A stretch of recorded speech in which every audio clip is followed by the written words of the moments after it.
Osas Skilele moya matete Musaigwa fore Kana usikia mkwandise mulekeze Kana usikia mkwandise muzose Siya uye shake, siyepe shake Nukwa kara kutorine nzimbo yake Wataisha kana kama yeksi Tutaneta neko karotonga mumafoni edu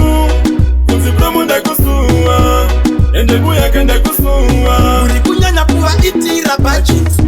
Apa makate ya tumataketi Chama kangwarira kupinda umaplanget FC ya mudi kutenga suma paket Kana hari wako rudoka muyatize Shima kuchini mapio iwewe mupekete Mubaraite, mutandete Kana paano kona iwewe umubebete Zoti nini nde mutegre tumasini sini Iwewe utaka kumutengira uchi machine Unoto kwenga nelusi Nine wini unepa unogumira Umbori tuwese wini Wataisha kana kama yeksi Tutaneta neko karotonga mumafoni edu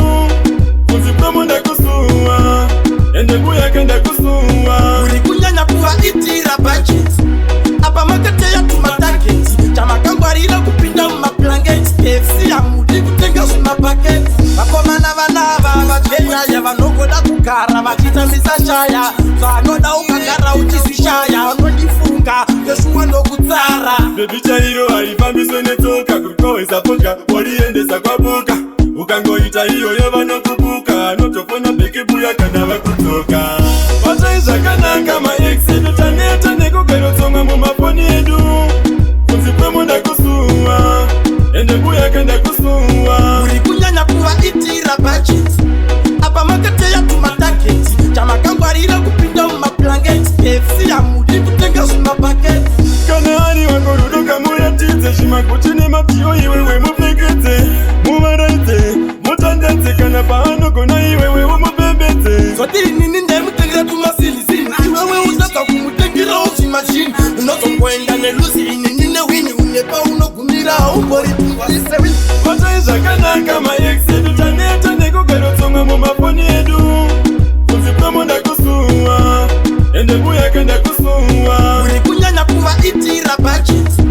Apa makate ya tumataketi Chama kangwarira kupinda umaplanget FC ya mudi kutenga suma paket Tenga suma koteti Kana suma sausage Usamanyire kuyenda unkoteji Baby chairo harifambiswe netoka Kurikoweza vodka wariendesa kwa buka Ukangoita iyo yavanokubuka Notofona beke buya kana vakutoka Wataisha kana kama yeksi Tutaneta neko karotonga mumafoni edu Kuzipra munda kusuwa Ende buya kenda kusuwa